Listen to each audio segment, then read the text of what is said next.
வாஜ்பாய் அவர்களோடு நமது முத்தமிழறிஞர் தமிழகத்தின் தலைவர் டாக்டர் கலைஞர் உட்கார்ந்து 2 பேர் சிரித்து பேசுறாங்க. அதை காமிச்சிட்டு எடப்பாடி, எட்பாடி, தவளம்பாடி, இதப்பா கலைஞர் இருக்கிறாரு, வாஜ்பாய் இருக்கிறாரு, யாரு சங்கி? திமுக தான் சங்கி. உட்கார்ந்து இருந்தா நாங்க சங்கியா? நீங்க உத்தமரா? அமித்ஷா வீட்டுல தோட்டக்காரன், சமையல்காரன், பாத்ரூம் கிளீன் பண்றது, tea boy, peon, watchman, office boy எல்லாம் நீங்க தானே மிஸ்டர் எடப்பாடி பழனிசாமி. பிஜேபியினுடைய கொத்தடிமை அந்த மனுஷனை படாத பாடுபடுத்தி ஜெயலலிதாவுக்கு கோபம் வந்துச்சுன்னா டெல்லியில இருந்து 4 மந்திரிகள் கிளம்பி வருவான். வந்து வெளியே பாய்ஸ் கடல் உட்காந்து இருப்பான். தலைமை சங்கி அமித்ஷா வீட்டின் பாத்ரூம் கிளீனர், அமித்ஷா வீட்டின் ஆபீஸ் பாய், பியூனு, வாட்ச்மேனு, தோட்டக்காரர், எக்ஸெட்ரா எக்ஸெட்ரா. எடப்பாடி பழனிசாமி அமித்ஷா பார்த்தா உச்சா போற, மோடி பார்த்தா உச்சா போற, பிஜேபி பார்த்தா உச்சா போற.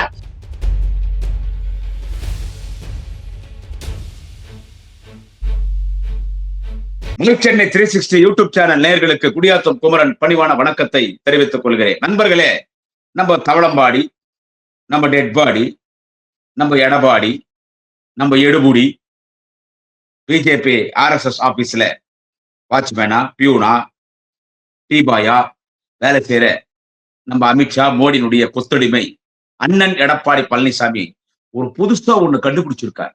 என்ன கண்டுபிடிச்சிருக்காருன்னு கேட்டா, தேர்தல் பிரச்சாரத்துல ஒரு போட்டோ ஒண்ணு காட்டுறாங்க.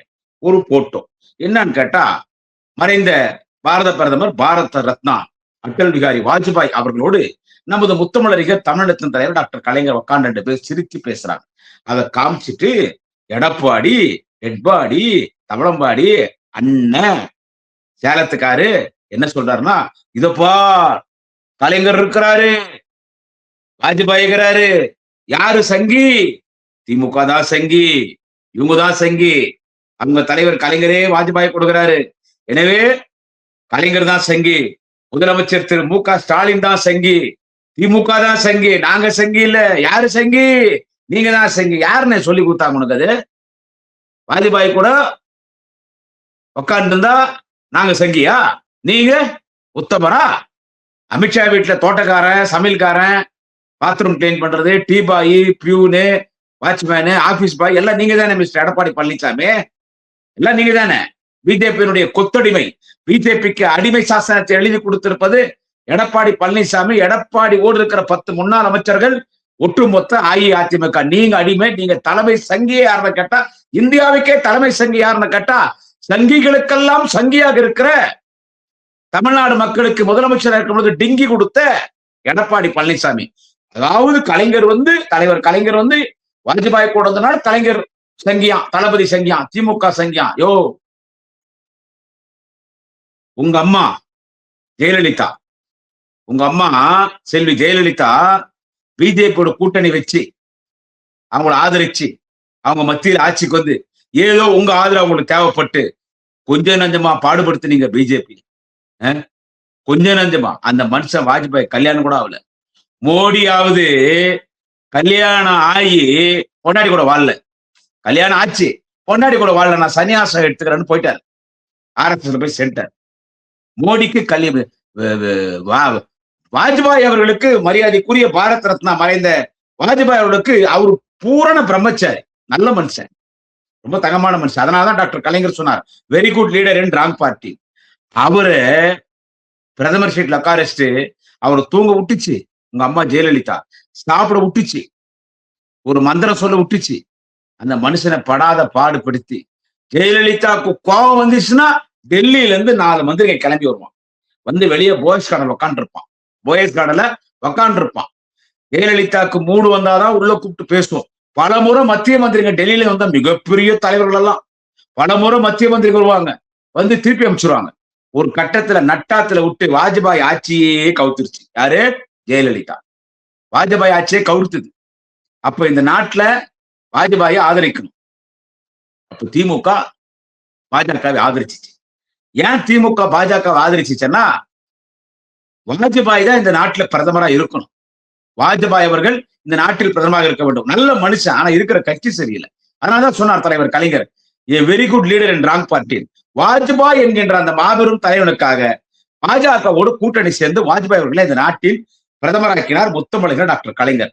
நான் திமுகவை சங்கி, கலைஞரை சங்கி, தளபதி சங்கி என்று சொல்லுகிறேன். தலைமை சங்கி அமித்ஷா வீட்டின் பாத்ரூம் கிளீனர், அமித்ஷா வீட்டின் ஆபீஸ் பாய், பியூனு, வாட்ச்மேனு, தோட்டக்காரு, எக்ஸெட்ரா டோட்டல் கொத்தடிமை.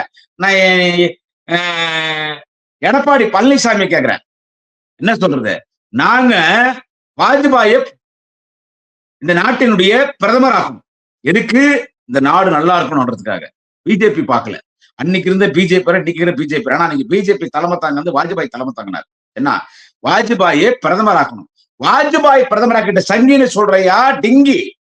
4 வருஷம் முதலமைச்சரா தமிழ்நாட்டு மக்களுக்கு டிங்கி காமிச்ச எடப்பாடி கேட்கிறேன், பிஜேபிக்கு ஆதரவு கொடுத்து வாஜ்பாய் பிரதமராக்கி எந்த பாபர் மசூதி இடிச்சானோ பிஜேபி RSS, அவன் ஆட்சியில எந்த இஸ்லாமியர்களுக்கு எதிரான ஒரு ஆட்சி பிஜேபி, இஸ்லாமியர்களுக்கு எதிரான ஒரு கட்சி பிஜேபி RSS, கிறிஸ்தவர்களுக்கு எதிரான ஒரு கட்சி பிஜேபி RSS, சிறுபான்மை மக்களுக்கு எதிராக இருக்கிற பாஜக ஆட்சியில தமிழ்நாட்டைச் சேர்ந்த ராமநாதபுரம் மாவட்டம் கீழக்கரை தமிழ் இஸ்லாமியர் அப்துல் கலாம் அவர்களை இந்த நாட்டின் ஜனாதிபதி ஆக்கியது யார்?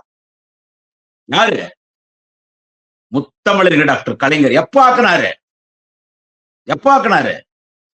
பிஜேபி ஆட்சியில, காங்கிரஸ் ஆட்சியில இல்ல, பிஜேபி ஆட்சியில. இஸ்லாமியர்களை பார்த்தா கொலை பண்ணுவான், பண்ணக்கூடாதெல்லாம் பண்ணுவான். கிறிஸ்துவ ஆலயத்தை இடிப்பான், மசூதி இடிப்பான். இஷ்டானே பாபர் மசூதி இடிச்சானே பிஜேபி RSS. அவனை ஆட்சி பொறுப்புல உட்கார வச்சு வாஜ்பாயை பிரதமராக்கி, நான் ஒரு ஜனாதிபதி வேட்பாளர் சொல்றேன், அவங்கதான் ஜனாதிபதி அப்துல் கலாம், இஸ்லாமியர் அப்துல் கலாம், தமிழ் இஸ்லாமியர் கீழக்கரை அப்துல் கலாம் அவர்களை இந்த நாட்டின் ஜனாதிபதி ஆக்கிய பெருமை யாருக்கு உண்டு என்று கேட்டால் தலைவர் கலைஞருக்கு உண்டு. நீங்க உங்களை மாதிரி நினைச்சுட்டு இருக்கியா? அப்புறமா ஜெயலலிதா திரும்பி பாஜக கூட்டணி சேர்றாங்க. அப்புறமா இந்த பரதேசி கட்சி பாஜக நம்ம கூட்டணி சென்றுமே, இந்த பரதேசி கட்சி பிஜேபி நம்ம கூட்டணி சென்றுமே, தப்பு பண்ணிட்டேமேனு அந்த தவறை உணர்ந்தா யாரு? அம்மையார் செல்வி ஜெயலலிதா. உங்க அம்மா செல்வி ஜெயலலிதா ஒரு பிராமணர், தமிழ் ஐயங்கார். அவர் நான் ஒரு பாப்பாத்தி, என்னை யாராலும் ஆட்டவோ அசைக்க முடியாது என்று சட்டமன்றத்தில் பேசியவர். பிளட் இஸ் திக்கர் தென் வாட்டர். பிராமணர்களை பார்த்தா ஜெயலலிதாவுக்கு பிடிக்கும். ராமருக்கு இந்தியாவில கோயில் கட்டாம வேற எங்க கோயில் கட்டுவன்னு சொன்னாங்க. ஆனா மசூதி இடிச்சிட்டு கட்டக்கூடாது. ராமருக்கு யாரும் கோயில் கட்டக்கூடாதுன்னு சொல்ல, மசூதி இடிச்சிட்டு கட்டக்கூடாது. சரி, அந்த விஷயம் ஒரு பக்கம் இருக்கட்டும். அப்படிப்பட்ட ஜெயலலிதாவே ஒரு கட்டத்துல நம்ம தெரியாம பிஜேபி தமிழ்நாட்டுக்குள்ள கொண்டு வந்துட்டோம், தப்பு பண்ணிட்டோன்னு பகிரங்கமாக ஆயிரக்கணக்கான மக்கள் மத்தியில ஒரு பொதுக்கூட்டத்திலே தேர்தல் பிரச்சார கூட்டம் என்று கருதுகிறேன். அம்மையார் செல்வி ஜெயலலிதா தமிழக மக்களிடத்திலே மன்னிப்பு கேட்டார். எடப்பாடி டெட்பாடி தவளம்பாடி பிஜேபியின் அடிமை தலைமை சங்கி எடப்பாடி பழனிசாமி அந்த மேடையில் நீங்க இருந்தீங்கன்னு நினைக்கிறேன். மேடையில் இருக்கிறதுக்கு வாய்ப்பு இல்லை, எங்கன்னா கீழே ஓரமா நின்று வந்திருப்பீங்க. அங்கே ஜெயலலிதா மன்னிப்பு கேட்டாங்க. என்ன மன்னிப்பு கேட்டாங்க? நான் ஒரு மிகப்பெரிய தவறு செய்து விட்டேன், தெரிந்தோ தெரியாமலோ நான் அந்த பாஜகவோட கூட்டணி சேர்ந்து தமிழ்நாட்டுக்கு அழைத்து வந்து விட்டேன். இனிமே அந்த தவறு நான் என்றைக்கும் செய்ய மாட்டேன். உங்களிடத்தை பகிரமுக மன்னிப்பு கேட்கிறேன். இனி எந்த சூழ்நிலையிலும் அதிமுக எங்களுடைய இயக்கம் பாஜகவோடு நாங்கள் கூட்டணி வைக்க மாட்டேன் என்று சத்தியம் செய்கிறேன். என் தமிழக மக்கள் மத்தியில் சத்தியமாக பாஜகவோடு இனி அதிமுக கூட்டணி சேராது என்று சத்தியம் செய்தவர் உங்களுடைய தலைவர், உங்களுடைய அம்மா செல்வி ஜெயலலிதா. ஆனா நீ என்ன பண்ண எடப்பாடி? யாரியாப்பா சங்கின்னு சொல்ற? கலைஞர் வாஜ்பாய் ஒன்னா இருந்துட்டா சங்கி அது? ஏய், முதலமைச்சர் மாநாடு நடக்கும் போது குஜராத்ல முதலமைச்சரா இருக்கிறார் யாரு? 3வது முறை பிரதமராக இருக்கிற நரேந்திரா குஜராத்ல முதலமைச்சர். அந்த முதலமைச்சர் மாநாட்டிலே பங்கேற்பதற்கு தலைவர் கலைஞர் சென்று அமர்ந்தால், கலைஞர் அமர்ந்திருக்கிற அந்த நாற்காலிக்கு 3வது ரோல இருக்கிற மோடி எந்திரிச்சு வந்து வணக்கம் போட்டு போவார். कलेंगर जी नमस्कार नमस्कार, कैसा है कलेंगर जी? अब तो हमारा भारत देश का बहुत बड़ा नेताजी है, हमारा गुजरात का नेताजी भी डॉक्टर कलेंगर करुणानिधि जी, नमस्कार नमस्कार, राम राम राम अंटू पोवार. அதுக்கு அவர் சங்கியா? முதலமைச்சர் அந்த மோடி வந்து கலைஞரை பார்த்தா அவரு இந்தியாவே அவரை மதிச்சிச்சு. அவரை பார்த்து ஒரு பாட்டு, நீங்க தான் சரி, நாங்க பிஜேபி கிட்ட அடிமையா இருக்கல, எங்க கண்ட்ரோல் வச்சுருந்தோம். என்னைக்கும் டெல்லிக்கு அவுட் ஆஃப் கண்ட்ரோல் தமிழ்நாடுன்னு தலைவர் தளபதி சொல்றாரு, சும்மாவா? நீ போய் எங்க பிச்சைக்கார மாதிரி 3 கார் மாறி போற. அமித்ஷாக்கு 2க்கு வரலன்னா கூட நீ போய் அவர் தண்ணி குடிக்க வச்சு மாத்திரை போட்டதான் 2க்கு போறாராம. நீ எது ஒண்ணு டெல்லியில போய் கேட்டுதான் செய்யணும். யாராருக்கு எத்தனை சீட்டு கொடுக்கணும்னு டெல்லியில போய் நீ கேட்கணும். உன் கூட இந்த கூட்டணி இருக்கிறாங்களே, லெட்டர் பேட் கட்சி, விசிட்டிங் கார்டு கட்சி, டஸ்ட்பின் கட்சி, இந்த உதிரி கட்சி, இவனுங்க கூட எனக்கு இத்தனை சீட்டு வேணா உன்ன கேட்கல, அங்க போய் அமித்ஷா கேட்கறாங்க. நீ ஆவனா டெல்லிக்கு தான் ஓடணும். அவன் பார்த்த உன்னை இத்தனை தொகுதியில நில்லுன்றான். ஆனா 28 தான் கொடுத்த பிஜேபிக்கு. அவன் போறோன்ட்டான். நான் இதுல 2-3 தான் ஜெயிப்பேன், போறோம், எனக்கு ஓட் பர்சன்டேஜ் வாங்கி கட்டணும், அதனாலதான் நான் இத்தனை சீட்டு வாங்கினான். நீ அங்க போய் நிக்கணும், நீ சங்கி. ஆனால் பாஜகவோட கூட்டணி இருக்கும் பொழுது என்ன பேச வேண்டும் என்று சொன்னாலும் கூட தொலைபேசி எல்லாம் கிடையாது, அலைபேசி எல்லாம் கிடையாது. டெல்லியிலிருந்து வருவார்கள் பிரதிநிதி அறிவாலயத்திற்கு தலைவர் கலைஞரை சந்திப்பதற்கு, கோபாலபுரத்துக்கு வருவார்கள் தலைவர் கலைஞரை சந்திப்பதற்கு, அன்பு தலைவர் தளபதி ஸ்டாலினை சந்திப்பதற்கு. நாங்க என்ன சொல்றோமோ அதுதான், நாங்க என்ன சொல்றோமோ அதுதான். அதன் பிறகு வாஜ்பாய் இல்ல நினைச்சு சீப் போடான்னு வெளியே வந்துட்டோம். ஆனா நீ அடிமையா இருக்கிறியா? அவங்கள்ட்ட போய் அடிமையா இருக்கிறிய. யார் தமிழ்நாடு முதலமைச்சர்னு கேட்டா டெல்லி முடிவு பண்ணோன்ற. அமித்ஷா பார்த்தா உச்சா போற, எடப்பாடி பழனிசாமி அமித்ஷா பார்த்தா உச்சா போற, மோடி பார்த்தா உச்சா போற, பிஜேபி பார்த்தா உச்சா போற, RSS பார்த்தா உச்சா போற. யாரு சங்கி? நீ சங்கி, நீதான் சங்கி. திமுக பார்த்து ஒரு சங்கி என்றார். அவங்க கூட கூட்டணி இருக்கும்போது சரி, இப்பயும் சரி, ஆண் மகனாக புயல் மனத்தோடு போர் குணத்தோடு சங்கி கூட்டத்தை எதிர்க்கிற தலைவன், என்றும் எதிர்த்துக் கொண்டிருக்கிற தலைவர் தமிழகத்தின் நிரந்தர முதல்வர் அன்பு தலைவர் தளபதி ஸ்டாலின், துணை முதலமைச்சர் வாலிப கலைஞர், நாளைய முதல்வர் அண்ணன் உதயநிதி ஸ்டாலின். யாரையா சங்கி? நீங்க சங்கி, நீங்க சங்கி. திராவிட மண்ணை ஆரிய கூட்டமிடம் அடமானம் வைக்குவதற்காக துடித்துக் கொண்டிருக்கிற நம் திராவிட மண்ணை ஆரிய கூட்டத்திற்கு காட்டி கொடுப்பதற்கும் கூட்டி கொடுப்பதற்கும் அவரோடு கூட்டணி பேசியிருக்கிற எடப்பாடி பழனிசாமி, நீதான் சங்கி. இன்னைக்கு திராவிட மண்ணில் திராவிட மாடல் அரசியல் திராவிட நாயகராக இருக்கிற தளபதி சங்கிகளுக்கு சங்கு ஊதுவார். பார்த்து பேசு. எல்லாருமே சங்கிதானடா. எல்லாம் இடி அமலாக்கத்துறை ஜெயிலு, திகார் ஜெயிலுக்கும் இடி ஐடி ரெய்டுக்கும் சிபிஐ ரெய்டுக்கும் பயந்து போய் தானே போய் எல்லாமே போய் அமித்ஷா கால, மோடி கால, பிஜேபி கால உழுந்து கிடக்குற சங்கிகளா? எடப்பாடி பழனிசாமியா இருக்கட்டும், உன் கூட இருக்கிற 10 முன்னாள் மந்திரியா இருக்கட்டும், அவன் பாட்டாளி மக்கள் கட்சி அன்புமணியா இருக்கட்டும், 5,000 ஐஜேக்கு பாரி வந்தா யாரு? கிட்டத்தட்ட 160 கோடி 170 கோடி எம்பிபி சீட்டு காசு வாங்குறதுல சிபிஐ ரெய்டு அந்த ஆளா இருக்கட்டும். வேற யாராவது இருக்கீங்க உங்க கூட? சரத்குமார் ராடல் பிக்சர்ஸ் சிபிஐ ரெய்டு, அமலாக்கத்துறை ரெய்டு. என் பொண்டாட்டி குளிச்சுருந்தா கவுத்தொட்டானுன்னு சொன்னார் சரத்குமார். என்னது கட்சியை கழிச்சிட்டு போய் பிஜேபியில சேர்ந்தாரு. ரைட், என் பொண்டாட்டி கேட்டேன், என் பொண்டாட்டி பிஜேபி போலான்னு சொன்னேன். என்னத்துக்கு? எல்லாம் ரைடுக்கு பயந்தான். அப்படி அந்த கட்சியில் எல்லாரும் யாருன்னா எடுத்துக்கோ, அத்தனை பேரும் எல்லாரும் திருட்டுத்தனம் பண்ணிட்டு, திருடிட்டு, முள்ள மாதிரி கேப் மாதிரி வேலை பண்ணிட்டு பிஜேபி கிட்ட அமலாக்கத்துறையில மாட்டி முழிக்கிறீங்க. உங்களை கூட்டணி சேர்த்து உங்களை மிரட்டிட்டு இருக்கான். நீங்க சங்கி. எத்தனை ரைடு விட்டான் எங்க மேல? திராவிட முன்னேற்ற கழகத்தின் அமைச்சர் எத்தனை வீட்டுல ரைடு விட்டான்? பயந்துமா? ஈடியா இருந்தாலும் மோடியா இருந்தாலும் நான் பார்ப்பேன். என் வீட்டு அட்ரஸ் வான்னு கூப்பிட்டார் அண்ணன் உதயநிதி ஸ்டாலின். தமிழக முதல்வர் அன்பு தலைவர் தளபதி மடியில் கனம் இருந்தால் தான் வழியில் பயம். வாடா பாத்துக்கலாம், கோர்ட்டுக்கு வர போடுறா கேஸ் பார்க்கலாம். அதனாலதான் உன்னை மிரட்டி வச்சுட்டு. அதனால சங்கி யாருன்னா நீ, எடப்பாடி பழனிசாமி. நீ தான் சங்கி. அதிமுக கரை வேஷ்டி கைட்டி போய் எடப்பாடி காவி வேஷ்டி கட்டிக்கோ, காவி துண்டு போட்டுக்கோ, குங்குமம் இப்படி வைக்காது. செந்தூர் இதுல செந்தூர் காவி கலர்ல அது இப்படி வச்சுக்கோ, காவி துண்டு போட்டுக்கோ. இவனுங்க சங்கி என்றது எல்லாம் காவி கூட்ட தொடர்பு தான். அவன் யார்? தற்கூரி விஜய். யார் அவன்? தற்கூரி விஜய். தமிழக வெற்றி வெட்டு கழகம் அந்த பொம்பளை பொறுக்கி, அந்த குடிகாரன், அந்த பாடுஸ் லக்காடி போய் விஜய். அவன் யாரு? அவனும் சங்கிதான்.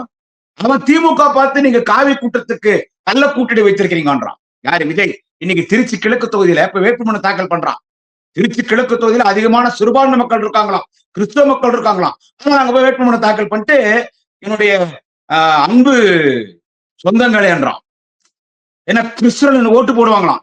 இது நாள் வரைக்கும் உங்கள் விஜய் என்னவோ இப்ப உங்கள் ஜோசப் விஜய் என்றான். மதத்துல கூட ஃப்ராட் வேலை பண்றவன் அவன் சொல்றான். என்னன்னு கேட்டா காவி கூட்டத்தோட கள்ள கூட்டணி வைத்திருக்கிறாங்க. படா பேவர்சி நாய, உனக்கு காவி கூட்டம் உன்னை எப்படி அடிக்கிறான். உச்சா போயிட்டு கக்கா போயிட்டியே. உன் ஜனநாயக படம் ரிலீஸ் பண்ண உடல அது திமுக மீது பழி போடுற. உனக்கு தைரியம் தான் தற்கூரி விஜய். நீ சொல்லலாம் இல்ல, ஏன் மோடி எதிர்த்து பேசலாம் இல்ல, ஜனநாயக படம் ரிலீஸ் பண்ண உள்ள என்ன மிரட்டுறாங்கன்னு. அமித்ஷா எதிர்த்து பேசலாம் இல்ல, என் ஜனநாயக படம் ரிலீஸ் பண்ண முடியல மிரட்டாங்கன்னு. யாரா இன்னைக்கு காவி கூட்டத்திட்ட அடிமையாகிறது? நாயே, நீ இன்னைக்கு காவி கூட்டத்திட்ட நீ அடிமையாகிற. சாமியார் பசங்க பேச்சு கேட்டாரு நீ கட்சி நடத்துற. ஒரு மாநாடா இருந்தாலும் பொதுக்கூட்டா இருந்தாலும் தேர்தல் பிரச்சாரத்துக்கு பண்ணா கூட சாமியார் உனக்கு தேதி குடிச்சு கொடுக்குறான். சாமியார் தேதி குடிச்சு கொடுக்குறான். இங்க கிறிஸ்தவ மக்கள் வாழ்ற பகுதியில வந்து நான் ஜோசப் ஸ்டாலின் சொல்றான். யாரு தலைமை செய்ய? நீ காவி கூட்டத்தோட தொடர்பில் இருக்கக்கூடியவன். என்னடா போய் பேசினா திருச்சா அமித்ஷா கிட்ட? பாப்பாத்தி தானே, பாப்பாத்தி தானே திருச்சா. திருச்சா யாரா? ஒரு பாப்பாத்தி. ஒரு பாப்பாத்தியே பாப்பாங்கட்சி பிஜேபி கிட்ட பேச அமைச்சு என்ன அமைச்ச? பேரம் பேசணும் இல்ல, பேரம் பேசணும் இல்ல. அமித்ஷா, அவன் பையன் ஜெய்ஷா, அவங்க பொண்ணு சாஷா பேசந்து திரிசா. இவ ஒரு பாப்பாத்தி, அவனுங்கெல்லாம் பாப்பாரு கட்சி. அங்க போய் அவன் கூட கூட்டணி வச்சிருக்கிறது யாரான்னு கேட்டா நீ கள்ள கூட்டணி. காவி கூட்டம் சொல்லிடா கட்சி ஆரம்பிச்ச சங்கிப்பையா விஜய். எனவே காவி கூட்டத்தோட தொடர்பு வைத்திருப்பது யார் என்று கேட்டால் இந்த ஜாடு மாடு பாடுகா லக்காடி களவாணி பேவானி பசங்க இவனுங்க. அதிமுக இந்த தற்கொலை விஜய் டோட்டல் அத்தனை பேர் திருட்டு பசங்க. எல்லாம் திருடிட்டு அவன் பிஜேபி கிட்ட மாட்டானுங்க. அவன் இதை விட பெரிய திருடன். இவனுங்க பார்த்து திமுகவை சங்கி என்றான். கலைஞரையே சொல்றார் எடப்பாடி. எடப்பாடி ஒரு மரியாதை கொடுத்து பேசுறேன். ஜெயலலிதா கால் உனக்கு பிச்சை போட்டுச்சு. ஜெயலலிதா காலு உனக்கு பிச்சை போட்டுச்சு. டேபிள் அடியில போய் டயர் நக்கிய முதலமைச்சர் பதவி வாங்கினது. ஆனா உன்னை டயர் நக்கின்னு உனக்கு பட்டம் கொடுத்தான் பாரு டாக்டர் அன்புமணி. அவனும் உன் கூட தான் இருக்கான். அவனும் உன் கூட தான் இருக்கான். எனவே நீ சங்கி, திமுக சங்கின்னு சொல்ற தகுதி தலைமை சங்கியாக இருக்கிற நம்பர் 1 பாஜக RSS எடுமுடியாக இருக்கிற எடப்பாடி பழனிசாமி, நீ திமுக சங்கின்னு சொல்லாத. இந்த தேர்தலில் மக்கள் உனக்கு சங்கு ஊத போறாங்க. போ டெல்லிக்கு தட்டுமுட்டு சாமான் எடுத்துன்னு போய் BJP office RS office BJP ஆபீஸ்லயும் RSS ஆபீஸ்லயும் அன்னைக்கு மோடி பார்த்தா இருப்பார் வேலை. வாட்ச்மேன் வேலை, முறவாசல் செய்து பெருக்கி கழுவுற வேலை. அந்த வேலை பார்த்துட்டு அவர் முதலமைச்சராய் பிரதமர் ஆனாரு. நீ முதலமைச்சரா இருந்துட்டு இப்ப போய் பிஜேபி ஆபீஸ் RS ஆபீஸ்ல போய் பெருக்கு. ஒரு ஆபீஸ் போயாரு, கீ போயாரு. நீதான் எடப்பாடி சங்கி சங்கி சங்கி. அவங்கதான் பார் தற்கூரி பொம்பளை பொறி குடிகாரம் பொறி பையன், கேப் மாதிரி முள்ள மாதிரி போக்கிரி பையன் விஜய. அவன் காவி கூட்டத்துக்கு அடிமை. எங்களை பார்த்து சொல்றீங்களா? இந்த தேர்தல சங்கிகளா? உங்களுக்கு எங்கள் தலைவர் தளபதி என்ன உதயநிதி ஸ்டாலின் சங்கு ஊத போறாங்க. 200 தொகுதியில திமுக ஜெயிக்கும். உதயசூரியன் சின்னம், உதயசூரியன் திமுக கூட்டணிகள் சின்னம் வெற்றி பெறும். வணக்கம். நாளைக்கு ஒரு பதிவை சந்திக்கிறேன். குடியாத்தம் குமரன். தமிழக மக்கள் ரொம்ப தெளிவாதான் இருப்பாங்களே தவிர்த்து இது அயோத்தி மாதிரி ஆக்கலாமே, இதுல என்ன தவறுன்னு கேக்குறாருன்னா அப்ப அவர் எந்த அளவு இவருக்கு அறிவு இருக்கு நயினார் நாகேந்திரன் அவர்களுக்குன்னு இதுலயே மக்கள் தெளிவா புரிஞ்சிருப்பாங்க. அப்ப நீங்க என்ன சொல்ல வரீங்க? நேரடியா நாங்க அப்படிதான் பண்ணுவோம், நாங்க பிஜேபியை உள்ள நுழைக்கிறதுக்கு RSS மூலமா எல்லா காரியங்களையும் நாங்க இதெல்லாம் ஒரு சின்ன சின்ன விஷயங்கள் அப்படியே குட்டி குட்டியா அரிச்சு அப்படியே பெரிய பூதாகரமா ஆக்கி அதுல ஒரு சந்தோஷப்படுறதுதான் பிஜேபியோட நோக்கம். என்னன்னா தமிழக மக்களுடைய நிம்மதியை கெடுக்கும்.